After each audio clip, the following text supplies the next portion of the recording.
السلام عليكم ورحمة الله تعالى وبركاته البنات المبتدئات. أنا غادي نشارك معاكم هذا الفرماج المنزلي يجي مليح تعطلي ان شاء الله يعجبكم. انا سيته وخدمت به في هذا الشهر ان شاء الله تمو بالصحه، ويجي في جميع المأكولات لي غاتا، يجي في البوراك، يجي في الفطائر. المهم كنت سيوه دوك تشوفوا ان شاء الله ينفعكم في هذا الشهر ويزكي ويجي ما شاء الله باذن الله. نبداو على بركه الله. كل المقادير موجوده عندنا في البيت ساهل. هنا عندي نص يطرو حليب، ونزيدو فوقه واحد نص كاس تاع الحليب. نص يطرو نعطيكم نيشان، نص يطرو ونص كاس تاع الحليب، الكاس اللي بداين نديرو به. اذا عندي هنا نص يطرو حليب ونص كاس خور.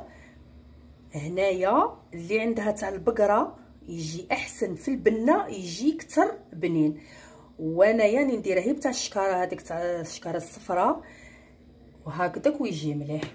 نبداو. عندي كما قلت لكم هذا الحليب نديرو معاه 4 مغارف نتاع المايزينا، وحده هكا، 2 3 4 في هذا المقدار. 4 مغارف مايزينا، ونديرو نص مغرف تاع الملح. الفرماج ما يليقش يجي صامت. نزيدو واحد شويه هكا، ونديروه فوق النار حتى يجمد. اذا نديرو فوق النار، نقعدو نحركو حتى يعقد. اذا هو عقد. شوفوا هنا نقص للنار ونزيد معاه 2 مغارف تاع الزبده. شوفوا راني دايرتها، شوفوا 2 مغارف هكا معمرين تاع الزبده. وهنايا الا كان عندكم تاع البقره يجي ما شاء الله. اذا نحركو مليح، ندخلو هاد الزبده اللي يكون عندها الحليب تاع البقره والزبده تاع البقره وتستعمله، يجي عنده واحد الذوق ما شاء الله. وحتى هذا ويجي بنين. اذا بعد ما دخلت لنا هاد الزبده نطفيو على الغاز هنايا. اذا نقلعتهم فوق النار. هنا نضيف 3 مغارف تاع الخل اللي يكون عندك بيض ولا هذا، 3 مغارف تاع الخل هكا. ندخلو مليح هذا الخل. عندي هنايا 5 قطع تاع الفرماج مثلثات، عندي 5 قطع نزيدوهم، ولا ديروا واحد شاف هذاك اللي يجي كاري واحد ثاني يجي مليح. ونزيدو معاه هاد العلبه تاع جبن طبيعي، واللي ما تحصلتش على هذه تقدر دير قوطي ياغورت طبيعي ثاني يعطي ذوق الشباب. نزيدو هنا. اذا ندخلو هاد الفرماج وهاد الجبن طازج ولا قوطي ياغورت ناتور ثاني يجي مليح. ندخلوه كيما هاك. اذا نحيو، ناخدو ميكسور، نحاولوا نطحنوا مليح مليح مليح مليح هذا الخليط. نجح هذا الفرماج في الميكسور تاعه، نطحنوه مليح، نمكسيوه مليح على الاقل دقيقه.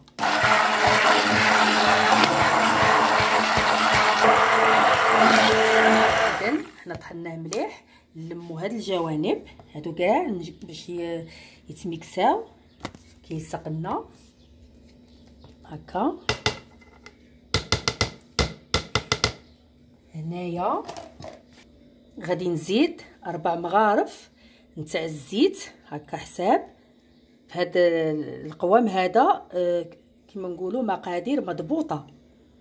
نديروا 4 تاع المغارف تاع الزيت هكا، ونمكسيو دقيقه واحده اخرى مليح مليح.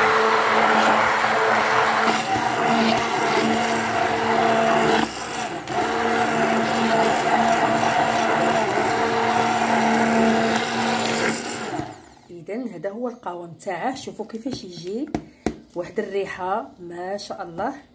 جربوه البنات دوك تشوفوا الهضره نتاعي، يجي ما شاء الله. هذا هو الفرماج، ميكسيناه مليح، نديروه في قابسه. اذا ناخذ هكا علبه اللي تكون عندكم ونفرغوا في هذا الخليط. شوفوا كيفاش يتفرغ، ندير لكم منه باش تشوفوه مليح. شوفوا هكا يصبح هذا الفرماج، والله العظيم غير سيوها البنات وتشوفوا. يجي في الخبز ما شاء الله، ويجي في كل المأكولات. هكا الفرماج راه غالي، نقتصدوا شويه نديروا هاد الوصفه. شوفوا يعطي كميه وفيره، شوفوا ما شاء الله. نديروه يبرد ونوريه لكم كي يبرد. اذا هذا هو الفرماج، ها هو من بعد ما برد. شوفوا البنات كيفاش جا، شوفوا جاليس، شوفوا جا كيما نتاع الفيديو اللي نباع برا، وبنته ما نقول لكم. شوفوا غادي نقلع لكم، شوفوا شويه، شوفوا كيفاش يجي. شوفوا هذا هو، شوفوا والله يا البنات غير جربوه، انا نخدم به. شوف نخدم به، نستعمله في كلش. يجي في الخبز، يجي في البوراك، يجي في كل ما هو الحاجه اللي يطيب فيها الفرماج ويجي فيها الفرماج نستعمل هذا. وبنته جربوه وتشوفوا، وساهل ويوجد في ظرف 5 دقائق يكون واجد. وما تدخلوش الكونجيلاتور، غير الثلاجه لتحتها، ولا خليوها حتى برا، راه البرد شويه يجمد لكم عادي ويولي ما شاء الله. شوفوا اذا هذا هو الجبن المنزلي الطري. ان شاء الله يا ربي يعجبكم وديروه وتنشحوا فيه. صحه فطوركم ومع السلامه.